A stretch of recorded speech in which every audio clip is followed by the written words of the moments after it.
যাব, তাই আসুন আমরা আমাদের অখণ্ড মনোযোগ এই সময়তে রাখি, যেন ঈশ্বরের বাক্যের দ্বারা আমরা ঈশ্বরের আশীর্বাদ লাভ করতে পারি। প্রিয় ভাই বোন, আমরা দেখছি ধারাবাহিক স্টাডি করছি। আজকে আমরা প্রথম তিমোথেয় 6 অধ্যায়ে আমরা 13 পদ থেকে দেখব, যতদিন আমরা 12 পদ পর্যন্ত আলোচনা করেছিলাম।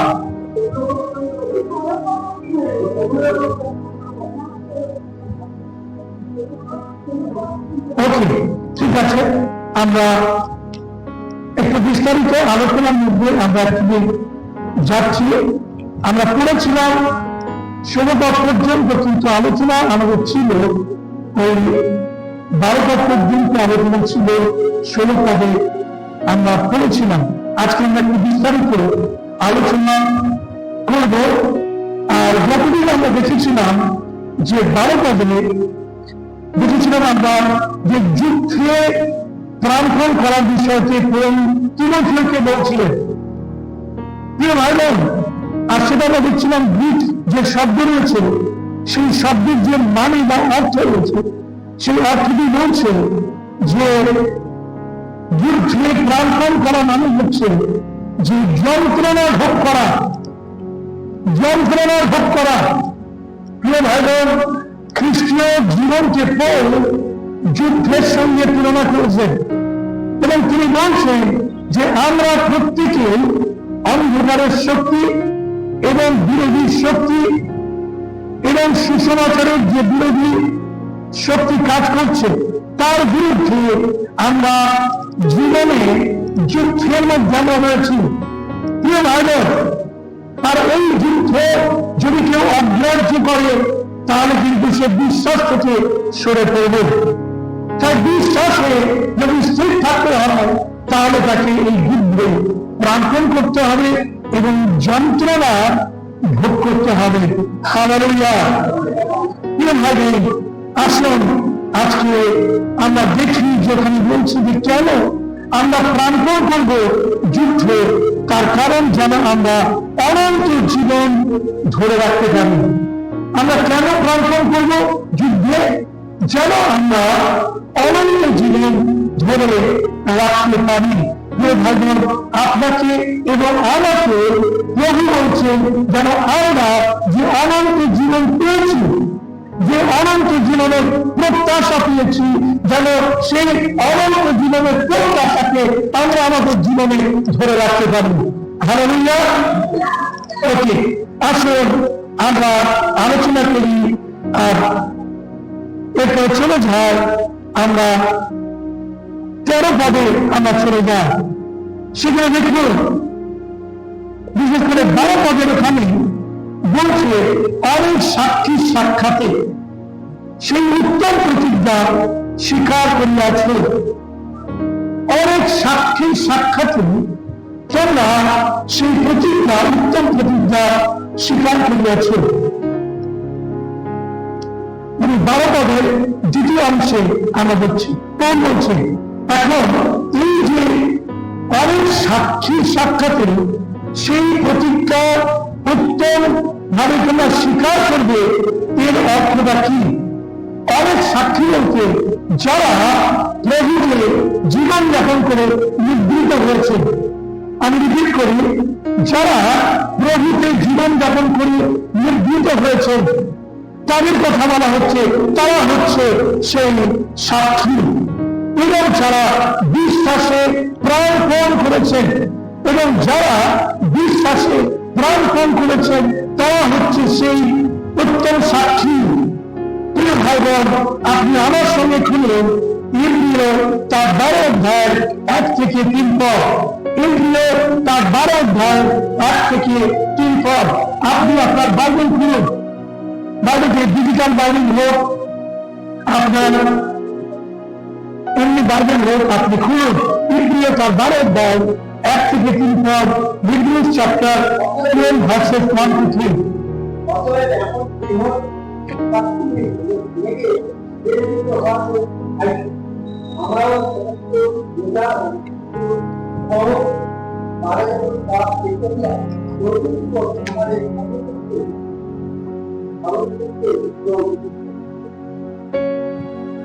তাহলে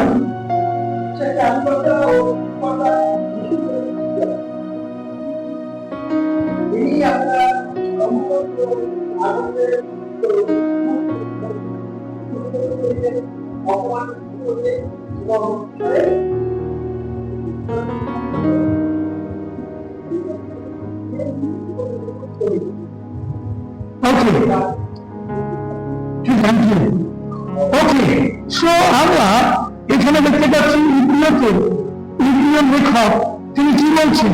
তিনি বলছেন অতএব এমন বৃহৎ সাক্ষী নেব বেষ্টিত হওয়াতে আইসো আমরা সমস্ত বোঝা ও সহজ বাড়ানোর পাপ ফিরিয়া দিয়া ধৈর্য বলব আমাদের সম্মুখস্থ ভাবন ক্ষেত্রে দৌড়ে সমস্ত বৃহৎ সাক্ষী নেব। তার মানে কি? তার মানে পৌল বলছেন যারা খ্রিস্ট যিশুতে জীবন ধারণ করে শেষ পর্যন্ত স্থির থেকে যারা মারা আছেন তাদের কথা বলছেন, তারা হচ্ছেন সেই সাক্ষী নেব। তারা সকলে রয়েছে এবং তারা দেখছে যখন আপনি আমি এই পৃথিবীতে বিশ্বাসী জীবন যাপন করছি, আর তারা হচ্ছে সেই সাক্ষী। সকলে তারা রয়েছে নেবে। তাদের কাছে আমরা টেস্টিমনি দিচ্ছি, তাদের কাছে আমরা সাক্ষী দিচ্ছি যে আমরা বিশ্বাসে প্রাণপণ করছি, আমরা খ্রিস্টীয় জীবন যুদ্ধে মধ্যে আমরা প্রাণপণ করছি। তারা দেখছে হালেলুয়া। ভালো করে বুঝবেন বিষয়টা। তারা আপনি খারাপ পাবেন যে আপনাকে রাজ করছে, আপনার খ্রিস্টীয় জীবন তারা রাজ করছে যারা আগে প্রভুতে নির্ধারিত হয়েছে। আপনি কি তাদের কাছে এমন ভাবে জীবন যাপন করছেন যে তারা আপনার অনেককে হত্যা নিয়ে বলছে সমাজ উত্তম যুদ্ধে গল্পন করেছে তুমি তোমার যে জীবন রূপ তোমার জন্য তোলা ছিল, আর সেই জীবন রূপকে তুমি সেই গ্রহণ করার জন্য তুমি উপযুক্ত। আর সেটাই কোন তিনি বিশেষভাবে সাক্ষী কথা বলতে গিয়ে তিনি উল্লেখ করছেন সেই অনেক সাক্ষী, এবং তিনি বলছেন যে এই সাক্ষী যে তিনি আর কি বলছেন, তিনি বলছেন যে যখন আমরা সাক্ষী হিসাবে দাঁড়াচ্ছি তখন আমাদের তিনটে জিনিস আমাদের খুব খেয়াল রাখতে হবে। কোন তিনটে জিনিস আমাদের খেয়াল রাখতে হবে? প্রথমত সহজ বাধাজনক যে পাওয়াগুলো রয়েছে সেগুলোকে আমরা যেন ফেলে দিতে পারি। এগুলোতে আপনি বলছেন আসলে আমরা সমস্ত বোঝা ও সহজ বাধাজনক পাপ ফেলে দিই। তাহলে ওই সাক্ষীর সামনে যখন দাঁড়িয়ে রয়েছি তখন আপনাকে তিনটে জিনিস করতে হবে। প্রথমটা, আপনার যত সহজ বাধামূলক পাপ, অর্থাৎ যে পাপগুলো খুব সহজ, সেগুলো বাধা স্বরূপ আপনার জীবনে এসছে, যেগুলোকে আপনি অতিক্রম করতে পারবেন ঈশ্বরের বাক্যের দ্বারা, ঈশ্বরের শক্তির দ্বারা, সেগুলো হচ্ছে সহজ বাধামূলক পাপ। যেমন আমি একটা উদাহরণ দিচ্ছি, ধরুন মিথ্যা সাক্ষ্য। আমি মিথ্যা সাক্ষ্য নাও দিতে পারি, কিন্তু অনেক সময় আমরা মিথ্যা সাক্ষ্য দিচ্ছি। আমরা অনেক সময় চুরি করছি, ঘরে বাইরে আমরা চুরি করছি, সেটা কিন্তু সহজ বাধাজনক পাপ। কিংবা আমরা মনে ছাড়াও পরশ্রী কাতরতা, অন্যের স্ত্রী রেখে কাতর হয়ে করছি, এগুলো হচ্ছে সবই হচ্ছে ব্যবসা, এগুলো হচ্ছে সবই সহজ বাধাজনক পাপ। এগুলোকে আমরা অতিক্রম করতে পারি। কোন বলছেন বা লেখক বলছেন তোমরা অতিক্রম করো। দ্বিতীয় যেটা করতে বলছে লিপিবদ্ধ লেখক, তিনি বলছেন ধৈর্য ধাবন ক্ষেত্রে দৌড়াও।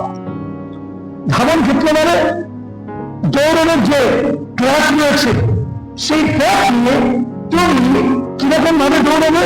ধৈর্যপূর্বক দৌড়াবে। তুমি দৌড়াতে গিয়ে মাঝখানে তুমি তোমার দৌড়কে মঞ্জুরি করে দেবে না। খ্রিস্টীয় জীবনটা হচ্ছে একটা দৌড়ের মধ্যে, একটা রেস, একটা দৌড়ের মধ্যে আমরা রয়েছি। এই দৌড়কে আমরা কখনো না থাকে শেষ করে দিতে পারি না। আপনাকে আমাকে প্রত্যেক দিন সেই দৌড়ে ছুটে যেতে হবে। প্রিয় ভাই আসুন, আমরা জানি সেই প্রভুর দিকে তাকিয়ে আমরা যেন সামনের দিকে এগিয়ে রেখে ধৈর্য দিব, মানে আমরা দৌড়তে পারব। হালেলুয়া! ম্যারাথন দেশে যেন আমরা যুক্ত হতে পারি। হালেলুয়া! ওকে, আসলে আমরা 3 নম্বর আমরা দেখি, সেখানে বলছে বিশ্বাসের আধিকর্তা ও সিদ্ধিকর্তা যিশুর প্রতি দৃষ্টি রাখি। আমরা কার প্রতি দৃষ্টি রাখবো? বিশ্বাসের সিদ্ধিকর্তা এবং আধিকর্তা সেই যিশুর প্রতি দৃষ্টি রাখি। তাহলে এই ধারণ ক্ষেত্র থেকে আমরা দৌড়াবো, আমরা ধৈর্য করবো, দৌড়াবো, সহজ যে বাধাগুলো সেগুলো অতিক্রম করবো এবং আমরা যিশুর দিকে আমাদের ফোকাসটা রাখবো। কার দিকে ফোকাস রাখবো? হালেলুয়া! আপনার ফোকাস কিন্তু রেভারেন্ড দাসগুপ্ত নয়, আপনার ফোকাস কিন্তু পাস্টার XYZ নয়, আপনার ফোকাস কিন্তু প্রভু যিশু খ্রিস্ট। হালেলুয়া! পাস্টার বর্তমান সে প্রাণ, সে অনেক সময় ভুল করতে পারে, সে অনেক সময় হয়তো বিচ্যুত হতে পারে। আপনি তাকে দেখে যদি চলেন তাহলে আপনিও ব্যাকস্লাইড করবেন, আপনি বিচ্যুত হবেন। কিন্তু যদি আপনি সিদ্ধিকর্তা, আধিকর্তা প্রভু যীশু খ্রিস্টের দিকে আপনি দৃষ্টি রেখে আপনার ভ্রমণ করে যদি আপনি দৌড়েন, তাহলে আপনার এই দৌড় কখনো শেষ হয়ে যাবে না। কেননা প্রভু যীশু খ্রিস্ট তিনি আপনাকে সাহায্য করবে, আপনি তার দিকে দৃষ্টি রাখুন। হালেলুয়া! আমি আমার ব্যক্তিগত জীবনে বলি, আমি খ্রিস্টের দিকে তাকিয়ে চলতে চেষ্টা করি। অনেকে রয়েছে, ভালো প্রচারক রয়েছে, কিন্তু আমার মূল লক্ষ্য হচ্ছে আমি যিশুর দিকে তাকিয়ে চলার চেষ্টা করি। কেননা আমি জানি তিনি সিদ্ধিকর্তা এবং তিনি হচ্ছেন আধিকর্তা। যখন আপনি তার দিকে তাকিয়ে রেখেন, দৃষ্টি রেখে আপনার খ্রিস্টীয় জীবন মধ্যে আপনি চলবেন, আপনি কখনো হয়ে যাবেন না, আপনার সেই দৌড় মন্ত্রী হয়ে যাবে না, আপনি বাস পথে বসে যাবেন না, আপনি বাস পথে ক্লান্ত হয়ে যাবেন না, কিন্তু প্রভু যিশুর শক্তিতে আপনি সামনের দিকে এগিয়ে যাবেন। হালেলুয়া! কিন্তু আমাদের সকলকে আশীর্বাদ করুন। ওখানে বলছে আমরা চলে যাই, আমরা 13 পদে চলে যাই, আমরা 13 পদে সেখানে কি বলছে? সকলের জীবনদাতা ঈশ্বরের সাক্ষাতে। এটা হচ্ছে দ্বিতীয়। আমি প্রথম পয়েন্টে বলেছি কি? প্রথম পয়েন্টে বলেছি আমি যে আমরা সাক্ষী যে মেঝে রয়েছে তাদের সাক্ষাতে আমরা আমাদের সাক্ষীটা রাখবো। দ্বিতীয়ত কার কাছে? আমি বলছি সকলের জীবনদাতা ঈশ্বরের সাক্ষাতে আমরা আমাদের সাক্ষ্য রাখবো। আর সকলের জীবনদাতা কি? ওখানে বলছে যে ঈশ্বর, ঈশ্বর হচ্ছেন তিনি আমাদের সকলের জীবনদাতা। সুতরাং আমাদের সাক্ষীটা হবে, আমাদের সাক্ষ্যটা হবে সেই জীবনদাতা ঈশ্বরের সামনে। হালেলুয়া! আমরা ঈশ্বরের সামনে সেই সাক্ষ্য দেব যে হ্যাঁ প্রভু, তার গৃহে এসে তুমি আমার জীবনে সাহায্য করেছ। আমাদের বিপদে কত সমস্যার মধ্যে দিয়ে তারা গেছে, বিগত দিনগুলোতে তারা সাক্ষ্য দিয়ে বলেছে সেই চার্চে, নির্মাণপুর চার্চে, যে প্রভু আমাদের সাহায্য করেছেন। ঈশ্বরের সাক্ষাতে সেই সাক্ষ্য আমাদের শ্রমিকেরা তারা তাদের সংকটের মধ্যে দিয়ে গেছেন, তারা প্রভুর কাছে সেই সাক্ষ্য রেখেছেন। প্রিয় ভাই বোন, তাই প্রভু এখানে বলছেন তিমথিওকে 13 পদে সকলের জীবনদাতা ঈশ্বরের সাক্ষাতে যেন আমরা সেই সাক্ষ্য রাখতে পারি। আপনি কি আপনার জীবনের যে কোনো পরিস্থিতি নিয়ে আপনি জান না কেন, আপনি কি আপনার জীবনদাতা যিনি আপনাকে জীবন দিয়েছেন তার সাক্ষাতে কি আপনি সাক্ষ্য দিচ্ছেন? অনেক সময় আমরা মুখ বন্ধ করে রাখি, আমরা সাক্ষ্য দিই না। আবার অনেকে বলে যেই সাক্ষ্য দিই সঙ্গে সঙ্গে আমার সমস্যা আমার বেড়ে যায়। আমি কেউ বলতেছি সাক্ষ্য দেওয়া না কেন? তার কারণ এই যে দেখার বিষয়ে সাক্ষ্য দিলাম, যেই সাক্ষ্য দিলাম পরক্ষণে আমার দেখা চলে আসবে। তাতে বাবা আমরা সাক্ষ্য দেবো না? প্রিয় ভাই বোন, আপনার দেখা বাড়বে, আপনি সাক্ষ্য দিয়ে প্রমাণ পাবে ঈশ্বরের সামনে যে আপনার জীবন কি করেছেন, তিনি পরক্ষণে আপনার জীবনের সেই যে দেখা সেটা তিনি নির্মূল করবেন। এটা দেখা থাকুক বা না থাকুক এটা কোনো বিষয় না, বিষয়টা হচ্ছে ঈশ্বর কয়েক সেকেন্ডের জন্য হলেও তিনি আমার প্রার্থনা শুনেছেন, তিনি আমার জীবনে কাজ করেছেন। সুতরাং দ্বিতীয় দেখলাম যে ঈশ্বরের সাক্ষাৎ এই সাক্ষ্য। তৃতীয় হচ্ছে যিশুর সাক্ষাৎ এই সাক্ষ্য। তৃতীয় হচ্ছে যিশুর সাক্ষাৎ এই সাক্ষ্য। দেখুন তারপরের দ্বিতীয় অংশে যিনি পন্তীয় পিলাতের কাছে সেই উত্তম প্রতিজ্ঞার সাক্ষ্য দিয়েছিলেন, সেই খ্রিস্ট যিশুর সাক্ষাৎ। তাহলে বাবা আপনি আন্দোলন করতে পারেন। দেখুন তাহলে আমরা বিরাট সাক্ষী নিবে, ঠিক আছে, সকলের সাক্ষাতে। দ্বিতীয়টা হচ্ছে আমরা জীবনদাতা ঈশ্বরের সাক্ষাতে। তৃতীয়টা হচ্ছে আমরা যীশু খ্রিস্টের সাক্ষাতে। প্রিয় ভাই বোন, খ্রিস্টের সাক্ষাতে আমরা দেখি গৃহলিখিত সুসমাচার তার 18 অধ্যায় 37 থেকে 38 পদ। এখানে যিশুর সাক্ষাতে সাক্ষ্য দেখুন, এই যিশু তিনি নিজে সাক্ষ্য দিয়েছিলেন কোথায়? পন্তীয় পিলাতের কাছে। কোনো লেখা আছে দেখুন, যিনি পন্তীয় পিলাতের কাছে সেই উত্তম প্রতিজ্ঞার যিনি সাক্ষ্য দিয়েছেন, কে? যিশু। যিশু সাক্ষ্য দিয়েছিলেন কার কাছে? পন্তীয় পিলাতের কাছে। প্রিয় ভাই বোন, প্রভু যিশু তিনি পন্তীয় পিলাতের কাছে কি সাক্ষ্য দিয়েছিলেন দেখতে পারেন? যিশু পন্তীয় পিলাতের কাছে কি সাক্ষ্য দিয়েছিলেন? Very good, thank you. আর কি?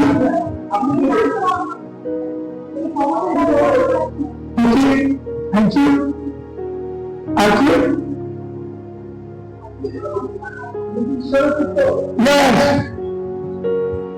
যিশু পন্তীয় পিলাতের সামনে তিনি সাক্ষ্য দিয়েছিলেন। তিনি কি বলছেন? তিনি বলছেন যে জ্ঞান 37 পদে তিনি বলছেন রাজা। পন্তীয় পিলাত প্রশ্ন করলে তাকে, তুমি কি রাজা, ইহুদীদের রাজা? যিশু কি বললেন? তুমি বলবে, তুমি বলবে। যিশু অস্বীকার করেন তিনি রাজা, ইহুদীদের রাজা। কিন্তু দ্বিতীয় যেটা সেটা যে তিনি পৃথিবীর রাজা ছিলেন না, তিনি স্বর্গের রাজা। হালেলুয়া। তিনি পৃথিবীতে রাজত্ব করতে আসেননি, কিন্তু তিনি স্বর্গের রাজা হয়ে স্বর্গে রাজত্ব করার জন্য তিনি এসেছিলেন এই পৃথিবীতে। প্রিয় ভাই বোন, তিনি রাজা ছিলেন কিন্তু পৃথিবীর রাজা নন। আর তৃতীয় যেটা, তিনি জগতের রাজা ছিলেন না, তিনি সত্যের সাক্ষ্য দিয়েছেন। তিনি সত্যের সাক্ষ্য দিয়েছেন। সত্য কি? যিশু বলছেন আমি পথ ও সত্য জীবন। সেদিকে তিনি বলছিলেন তুমি তো জানো না যে সত্য তোমার সামনে দাঁড়িয়ে আছে। তুমি বলছো সত্য কি? সত্য তোমার সামনে দাঁড়িয়ে রয়েছে।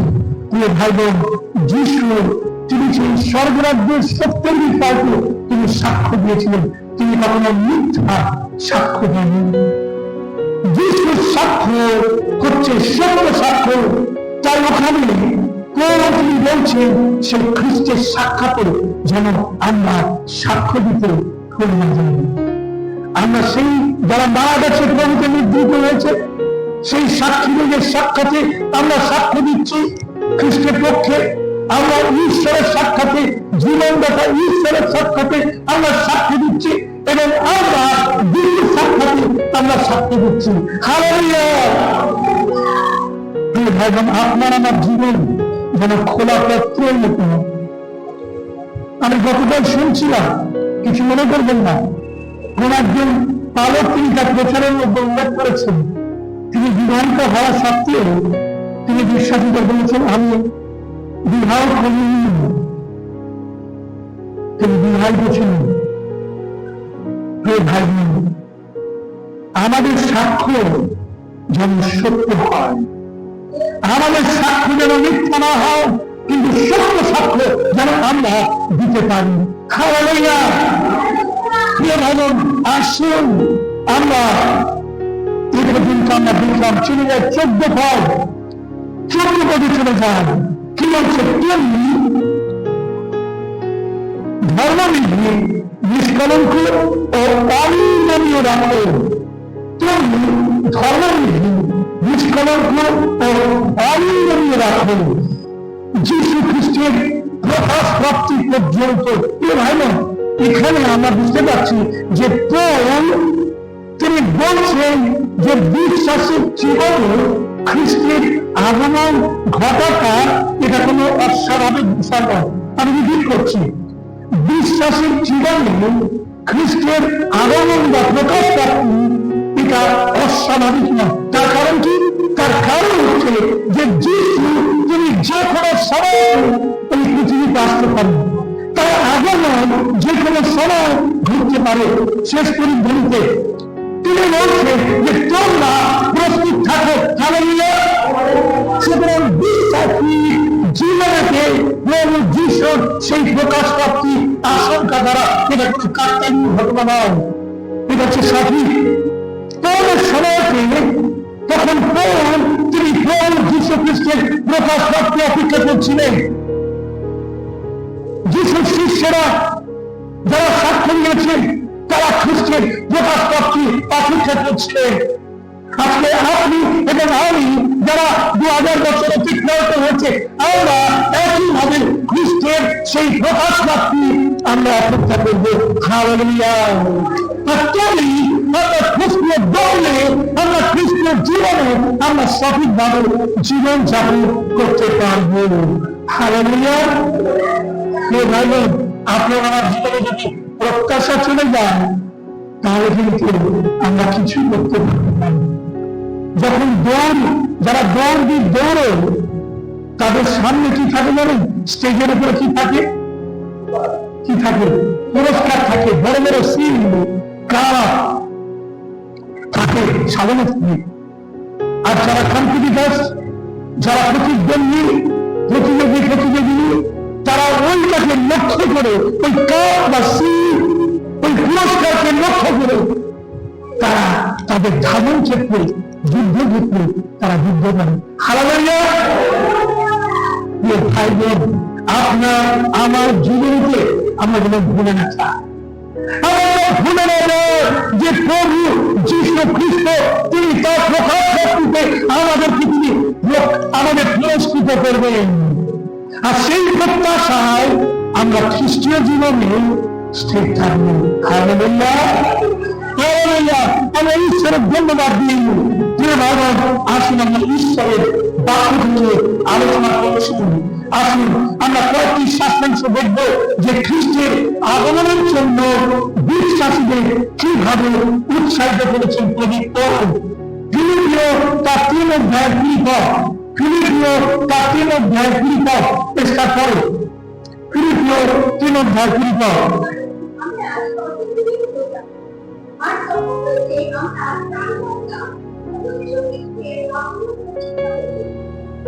আমরা স্বর্গপুরীর প্রজা এবং আমরা সেখান থেকে আমরা কি করছি? প্রভু যিশুর প্রকাশ প্রাপ্তির জন্য অপেক্ষা করিতেছি।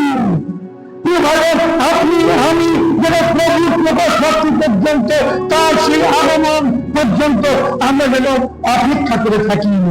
আপনি কি প্রভুর আগমনের জন্য অপেক্ষা করে রয়েছেন ভাই বোন? হালেলুয়া। প্রভু আশীর্বাদ করুন। আসুন আমরা দেখছি দ্বিতীয় শাসনাংশ 1 থিসসালনিকীয় তার 1 অধ্যায় 9 এবং 10 পদ। 1 Thessalonians chapter 1 verses 9 and 10. 1 Thessalonians chapter 9 verses 9 and 10.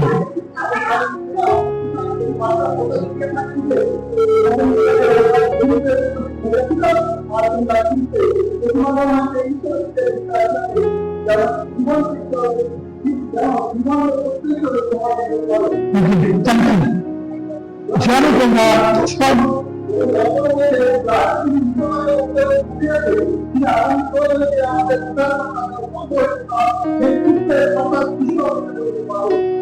স্বর্গ হইতে সেই যিশু অপেক্ষা করতে পারে। হালেলুয়া! প্রভু সহায়ক তিনি আমাকে নিয়ে যাবেন যেন আমরা তার অপেক্ষায় থাকতে পারি। বিশ্বাসী টিকে আমরা দেখি। তারপরে পদ আমি বলছি, সেটা হচ্ছে টিক তার 2 অধ্যায় 4 পদ। টিক তার 2 অধ্যায় Titus chapter 2 verse 13। Titus chapter 2 verse 13।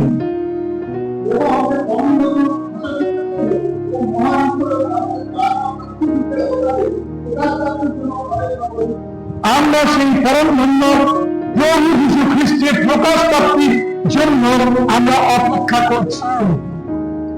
আমরা যিশুর জন্য আমরা অপেক্ষা করছি, পরম ধন্য যিশুর জন্য। হালেলুয়া! এখানে বলছে যে আরেকটি সাবস্টান্স দেখুন, ইব্রিয় তার 9 অধ্যায় 28 পদ। Hebrews chapter 9 verse 28। Hebrews chapter 9 verse 28।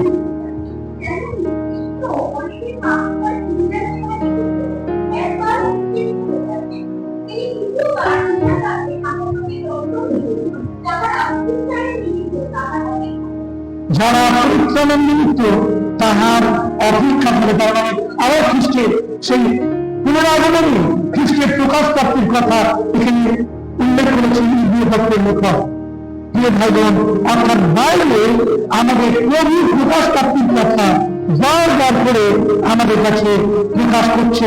অতএব আমাদের তার সাক্ষাতে উপস্থিত হওয়া আকাঙ্ক্ষা যেন কখনো মিলে না যায়।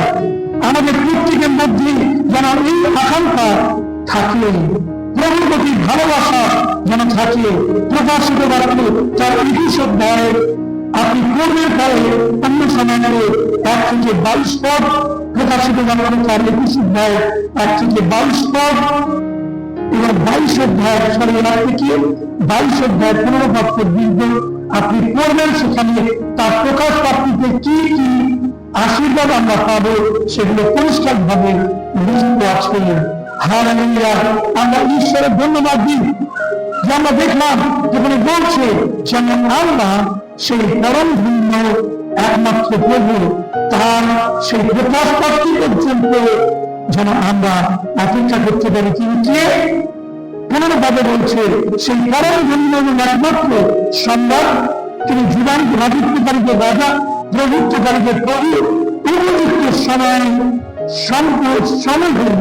প্রদর্শন করিবেন, যিনি অবতার একমাত্র জীবন অগম্য দীপ্তিবাসী, যাহাকে মানুষের মধ্যে আমরা কোনো দেখিতে পাই না, দেখিতে পারেও না। আমরা নেক্সট দিন সর্বপক্ষে আলোচনা করব। আসুন আজকে আমরা এখানে আমরা রাখি। প্রভু আমাদের সকলকে আশীর্বাদ যুক্ত করুন। বিশ্বাসী জীবন যে দৌড়ের মধ্যে আমরা বলছি, আমাদেরকে যে সাক্ষ্য দেওয়ার জন্য আহ্বান করা হয়েছে, আপনি কি সেই সাক্ষ্যকে ব্যবহার করার জন্য প্রস্তুত হয়েছে? যারা আপনার প্রভুকে আগে নিবৃত হয়েছে, সেই সমস্ত বিশ্বাসের বীর এগিয়ে তারা 11 অধ্যায়ে যাদের কথা বলা হচ্ছে, আব্রাহাম, মসি, দাউদ, হনক ইত্যাদি ইত্যাদি, যোসেফ, যাকব, প্রত্যেকে যারা প্রভুকে নিবৃত হয়েছে, তারা প্রভুকে গেছে, তারা সেই বৃহৎ সাক্ষী নিয়ে তারা কিন্তু আমাদের মাঝ করছে প্রতি মুহূর্তে। ভাই বোন, আসুন আমরা যেন তাদের সাক্ষাতে যেন বাহবা এই শব্দটা আমরা শুনতে পাই। আমাদের জীবনদাতা ঈশ্বরের সাক্ষাতে আমাদের সাক্ষ্য রাখতে পারি। আমাদের যিনি পঞ্চ পিলাতের কাছে সাক্ষ্য দিয়েছিলেন, সেই যিশুর সাক্ষাতে আমাদের সাক্ষ্য রাখতে পারি। ধৈর্যপূর্বক চলবো, ধারণ ক্ষেত্রে আমরা দৌড়াবো এবং আমাদের বিশ্বাসকে আমরা ধরে রাখবো। যিশুর দিকে তাকিয়ে আমরা চলবো। তার প্রকাশ প্রাপ্তি পর্যন্ত তিনি আসছেন। আমরা এবং ধৈর্য না হারাই, প্রভুকে যে বিশ্বাসে সে থাকতে পারি। আসলে আমরা সকলে চোখ বন্ধ করি এবং প্রার্থনায় যাই। মঙ্গল রাখো, হে আমার প্রাণেশ্বর, আমরা তোমার পবিত্র যিশু নামে ধন্যবাদ জানাই। যা করে তুমি আমাদের সঙ্গে তোমার বাক্যের মধ্যে দিয়ে কথা বলছো, এবং সেই বাক্য জীবন্ত এবং চিরস্থায়ী বাক্য, সেই বাক্যের মধ্যে দিয়ে তুমি আমাদের সঙ্গে কথা বললে, সেই জন্য তোমাকে বিশ্বাস করে ধন্যবাদ দিই। প্রভু, তুমি আশীর্বাদ করো যেন খ্রিস্ট যিশুকে আমরা জীবনের শেষ দিন পর্যন্ত, তোমার প্রকাশ প্রাপ্তি পর্যন্ত যেন আমরা যেন স্থির থাকতে পারি। সীমান্ত প্রভু, তুমি দয়া করে আমাদের বিশ্বাসের জীবনে স্থির হয়ে চলতে তুমি সাহায্য করুন। যেন প্রভু আমরা জীবন যুদ্ধে যে ভ্রান্ত শিক্ষা, ভাগ্য ভাবী এবং সুসমাচারের বিরোধী শিক্ষা দেয়, তাদের বিরুদ্ধে যুদ্ধ করতে পারি, তাদের সমস্ত কাজকে আমরা নস্যাৎ করতে পারি। আমরা তোমাকে যেন স্থির থেকে বিশ্বাসে শেষ পর্যন্ত, সেই নিকট পর্যন্ত আমরা পৌঁছতে পারি। আশীর্বাদ করলে সেই জন্য তোমাকে ধন্যবাদ। সকল গৌরব মহিমা তোমাকে জানাই। এই প্রার্থনা যিশু তোমার নামে চাই। আমিন।